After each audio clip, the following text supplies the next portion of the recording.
നമസ്കാരം.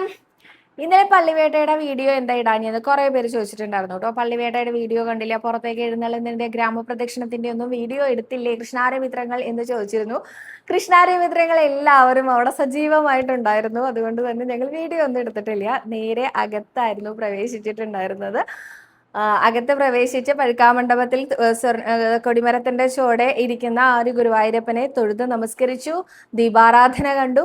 അതും കഴിഞ്ഞ് ഗുരുവായൂരപ്പൻ പുറത്തേക്ക് എഴുന്നള്ളുന്നത് ആ കീഴ്ശാന്തി എടുത്ത് ഭഗവാനെ പുറത്തേക്ക് എഴുന്നള്ളിക്കുകയാണ് ചെയ്യുക കേട്ടോ.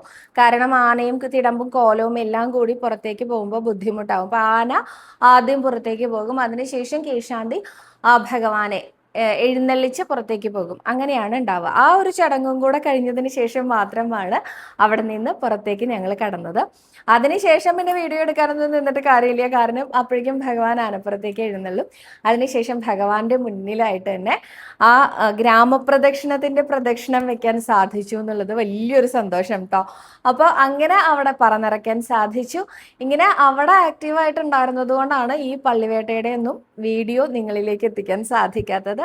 അത് ഇനി വരുന്ന വർഷങ്ങളിലായാലും സാധിക്കും. അത് മാത്രമല്ല, ഞാൻ ലിങ്ക് ഷെയർ ചെയ്തിരുന്നു, എല്ലാവരും കണ്ടോട്ടെ എന്ന് വിചാരിച്ചിട്ട്. അപ്പൊ ലൈവിന്റെ ലിങ്കൊക്കെ എല്ലാവർക്കും കിട്ടുന്നത് കൊണ്ട് തന്നെ ഞങ്ങൾ പ്രത്യേകിച്ച് വീഡിയോ എടുക്കേണ്ട ആവശ്യമൊന്നും ഇല്ല എന്ന് തോന്നി. അതാണ് കേട്ടോ. ഇന്നും അങ്ങനെ തന്നെ ആയിരിക്കും എന്നാണ് വിചാരിക്കുന്നത്. ആറാട്ടിന്റെ ഒക്കെ വീഡിയോ നിങ്ങൾക്ക് എല്ലാ ചാനലിലും കാണാൻ സാധിക്കും. മാത്രമല്ല ലൈവും ഉണ്ട്, ലൈവിന്റെ ലിങ്കും നിങ്ങൾക്ക് ഇട്ട് തരാവുന്നതാണ്. അപ്പൊ അതൊക്കെ നിങ്ങൾ കണ്ട് ആസ്വദിച്ച് തൊഴുത് നമസ്കരിച്ച് സന്തോഷിച്ചിരിക്കും. ഞങ്ങൾക്ക് ഗുരുവായൂരപ്പന്റെ അനുഗ്രഹം ഉണ്ടെങ്കിൽ ഇന്നും അതുപോലെ തൊഴാൻ സാധിക്കണേ എന്ന് പ്രാർത്ഥിക്കുന്നു. അപ്പൊ സവിത മാത്രം തൊഴുതാൽ മതി ചോദിച്ചാൽ ഒട്ടുമല്ല, ഞാൻ നിങ്ങളെയും കൂടി കൂട്ടിക്കൊണ്ടുപോയിട്ടാണ് തൊഴിക്കുന്നത്. ഉറപ്പായിട്ടും എല്ലാ കൃഷ്ണാരമിത്രങ്ങൾക്കും വേണ്ടി ശ്രീ ഗുരുവായൂരപ്പന്റെ മുമ്പിൽ പ്രാർത്ഥനയോടെ നമസ്കരിക്കുന്നുണ്ട് കേട്ടോ. അത് ഒരു കാര്യം.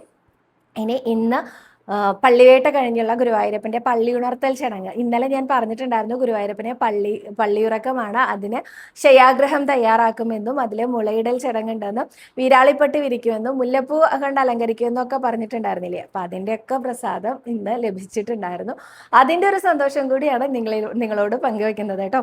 മുളയിടൽ ചടങ്ങിന്റെ ആ മുള, ഭഗവാന്റെ ശയ്യാഗ്രഹത്തിൽ വിരിച്ച മുള, അതുപോലെ തന്നെ ആ കട്ടിലിൽ വിരിച്ച വീരാളിപ്പട്ടിന്റെ മുകളിലായിട്ട് അലങ്കാരമായിട്ട് ഇട്ടിരുന്ന മുല്ലപ്പൂവ്, ഇങ്ങനെ അനേകം കാര്യങ്ങൾ ഇന്ന് പ്രസാദമായിട്ട് ലഭിച്ചു. അതിന് ഗുരുവായൂരപ്പന്റെ പാദത്തിൽ അനന്തകോടി പ്രണാമം